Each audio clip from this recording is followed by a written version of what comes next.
एक बड़ा सुंदर प्रसंग यहाँ पर आता है भगवान शिव की कथा में। औरव ऋषि की बेटी थी शमी और धौम्य ऋषि के पुत्र थे मंदार। मंदार आंकड़ा पुष्प। शमी औरव ऋषि की बेटी जब बड़ी होती चली गई तो वो औरव ऋषि की बेटी शमी ने जीवन में कुछ किया ना किया, पर एक काम औरव ऋषि की बेटी शमी करती रही कि भरण पोषण में अग्रणी रही। कोई भूखा मिल गया, औरव ऋषि की बेटी ने अपना भोजन तक दे दिया। ये बेटी का जीवन होना चाहिए। कई महाराज औरव ऋषि की बेटी शमी उसमें की थी, अगर उसकी थाली में कुछ भी नहीं बचा चलेगा, पर सामने वाला भूखा नहीं रहना चाहिए, उसको जरूर खिला देना। ये बड़े विचित्र शब्द हैं, जरा शिव महापुराण के इसको समझ लेना कि शमी का पेड़, जिस शमी की पत्ती में कांटे होते हैं, जिस बेलपत्र में कांटे होते हैं, और जिस आंकड़े को मंदार के फूल में वो दूध होता है कि आंख में चले जाए तो आंख बेकार हो जाती है, वो दूध होता है जो जहर का काम कर जाता है, ये सब शंकर भगवान को चढ़ रहा है। शमी जिसमें कांटे हैं, बेलपत्र जिसमें कांटे हैं, मंदार का फूल जिसमें जहर भरा पड़ा है, धतूरा जिसमें जहर भरा पड़ा हुआ है, ये शिव को क्यों समर्पित है? ये शंकर को क्यों चाहिए? ये शंकर के पास क्यों जा रहे हैं?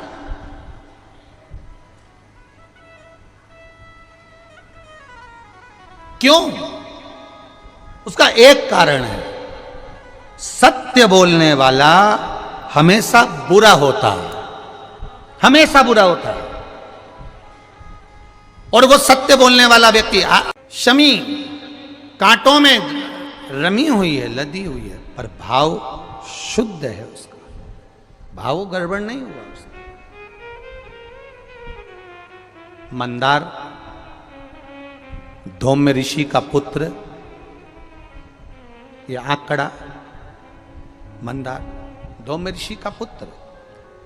कई लोग पूछते हैं, गुरुजी आपने एक बात कही कि तुमरुका जी का नाम लेकर सफेद आंकड़े की जो जड़ होती है, शिव जी का उसका स्मरण कर कर 21 बार कमर में बांधा जाता है उसको।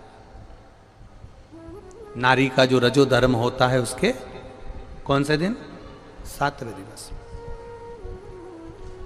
क्या इतना उस मंदार का उस इतना वर्णन होता है उस सफेद आंकड़? तो यहां शिव कथा कह रही है, शमी कांटों में रहकर भगवत भजन कर रही है, और मंदार जो स्वयं धौम्य ऋषि के पुत्र हैं, वो साधारण नहीं है। धौम्य ऋषि का पुत्र मंदार, वो आंकड़ा साधारण नहीं है। वो आंकड़े की जड़, वो आंकड़े का पुष्प साधारण नहीं, मंदार का पुष्प साधारण नहीं। शिव भक्ति के अंदर लिए शिव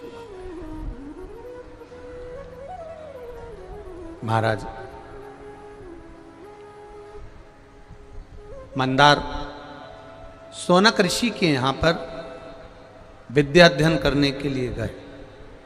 अब धौम्य ऋषि के पुत्र जब विद्या अध्ययन करने के लिए शौनक बाबा के यहां जाते हैं, शौनक ऋषि के यहां पहुंचते हैं,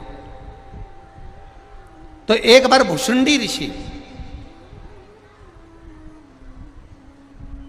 अब भुषुंडी ऋषि जो किसी देवता को नहीं मानते, कहीं नहीं जाते, केवल एक जगह पर ही आराधना में लगे रहते हैं, और वो श्री गणेश जी महाराज की आराधना करते, केवल गणेश जी की आराधना करते, बाकी के कहीं नहीं जाते वो भुषुंडी ऋषि। अब भुषुंडी ऋषि जो गणेश जी की आराधना में लगे रहते, समय बीतता गया।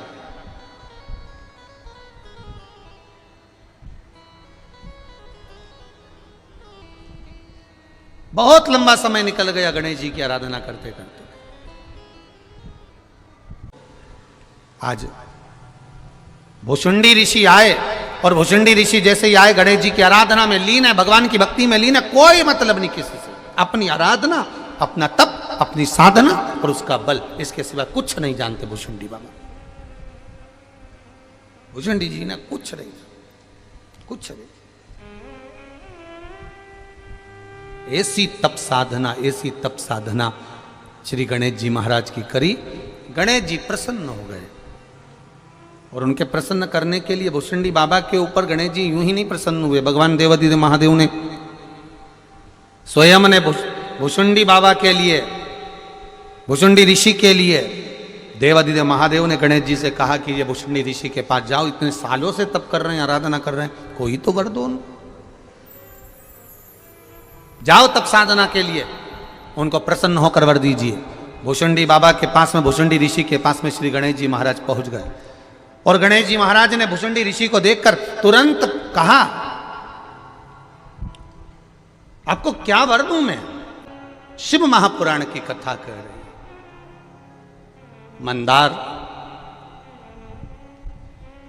शमी दोनों का मंगल विवाह हुआ। मंदार और शमी दोनों का मंगल विवाह हुआ, दोनों का मंगल विवाह। और दोनों का जब मंगल विवाह हुआ, दोनों का विवाह होने के बाद में दोनों घूमते हुए भ्रमण करते करते करते करते जा रहे थे, भ्रमण करते करते जा रहे।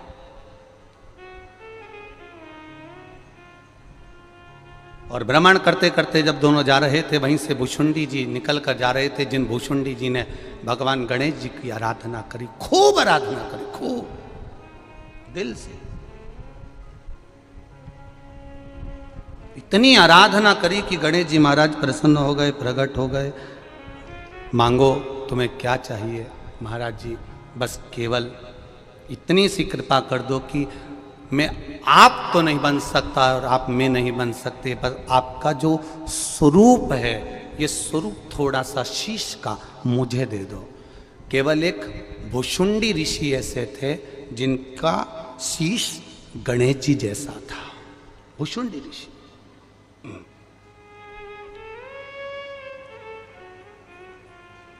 जिनका शीश गणेश जी जैसा था।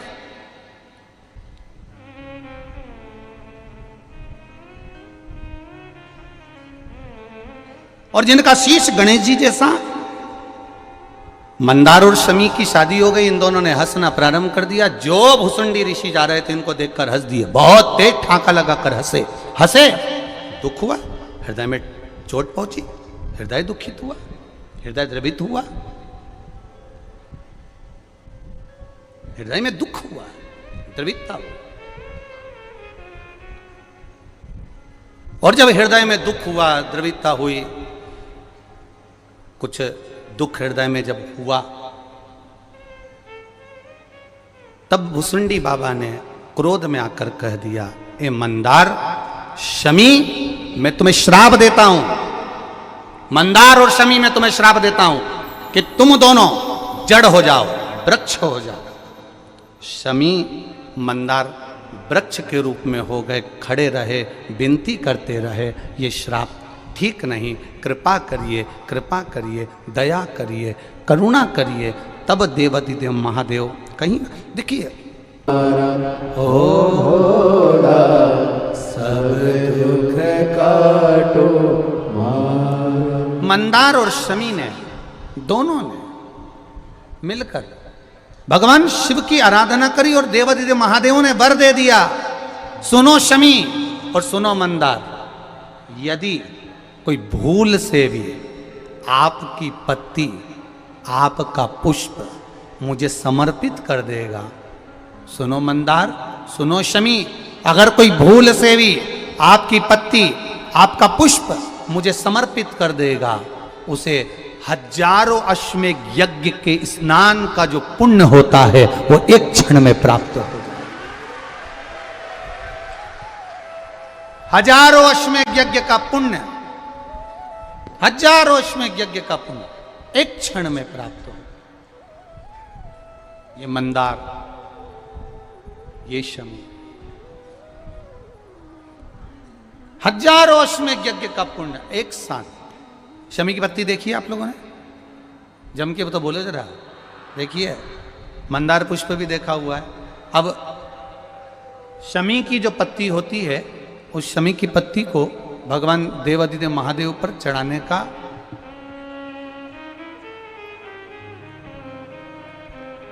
शमी की पत्ती जो होती है, उस शमी की पत्ती को चढ़ाने का एक नियम भी होता है। थोड़ा सावधानी से सुनना इस नियम को, जो आपके जीवन को सार्थक बना सकता है।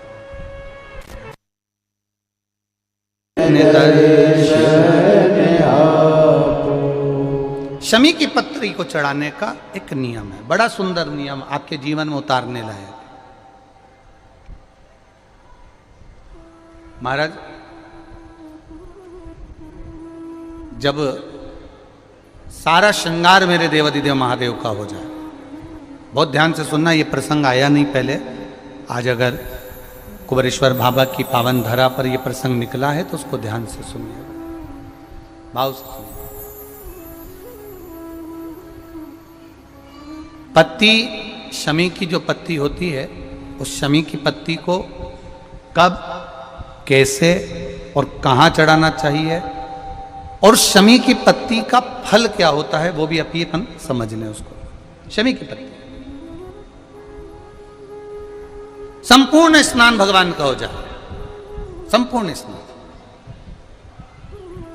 आप समझें उसको, जैसे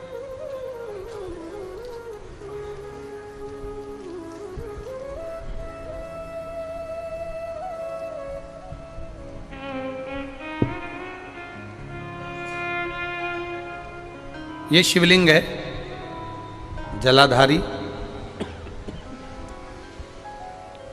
जल निकल कर जाने का स्थान।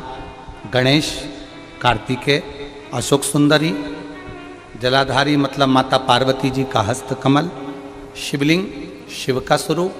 ऊपर जो जलाधारी लगी है उसमें से एक एक बूंद जो पानी नीचे गिर रहा है, जो पानी नीचे गिर रहा है, शिव जी की बेटियां जया, विषहरा, शामली बारी, दौतली, देव, शिव जी की पुत्री बेटियां। अब जब देवादिदेव महादेव को शमी का पत्ता चढ़ाया जाता है, कब चढ़ाते हैं?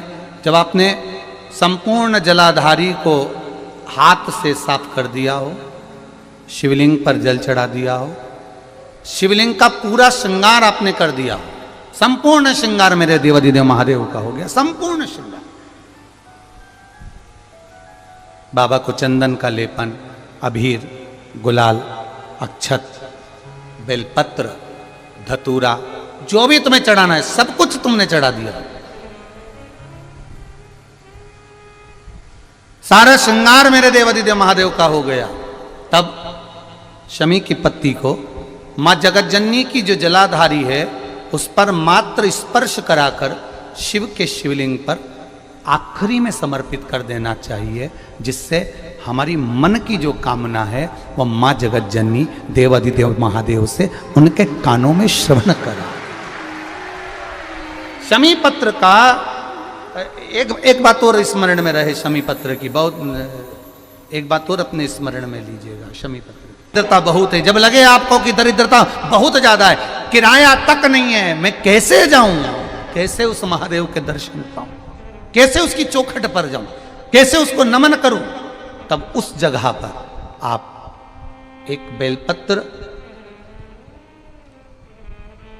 जहां से जलाधारी बहती है उधर एक बेलपत्र, जहां जलाधारी के ठीक विपरीत की स्थिति में, और 7 शमी पत्र मेरे महादेव के ऊपर, केवल आपके हृदय की बात कहते हुए शमी पत्र और बेलपत्र इस तरह से समर्पित। पहले ध्यान रखना, पहले पूरा श्रृंगार, स्नान, पूजन, चंदन, अक्षत, गुलाल, अबीर सब हो जाए, उसके बाद की बात ही है। उसके बाद की बात, एक बेलपत्र इधर, एक बेलपत्र इधर, और उसके ऊपर 7 शमी पत्र के पत्ते एक एक कर कर चढ़ाना, पूरे इकट्ठे कर कर नहीं, एक एक कर कर बाबा से विनती करते हुए। कांटों से भरी हुई शमी है, जिसको तूने निहाल कर दिया। मेरी जिंदगी भी कांटों से कम नहीं है, मैं जानती हूं तो मुझे भी निहाल कर देगा, तू मुझे भी निहाल कर देगा। खा एक मंदार एक शमी, दोनों में बल हो, दोनों में बल है। करो शिव की आराधना, जितना फल बेलपत्र को चढ़ाने पर प्राप्त होता है, जितना फल बेलपत्र को शिव को समर्पित करने पर प्राप्त होता है, वैसा ही मां पार्वती जी ने, देवाधिदेव महादेव ने शमी को, जो कि औरव ऋषि की पुत्री हैं, मंदार जो कि धौम्य ऋषि के पुत्र हैं, इनको स्वयं शिव ने वर प्रदान किया है। शिव ने, भगवान शंकर ने।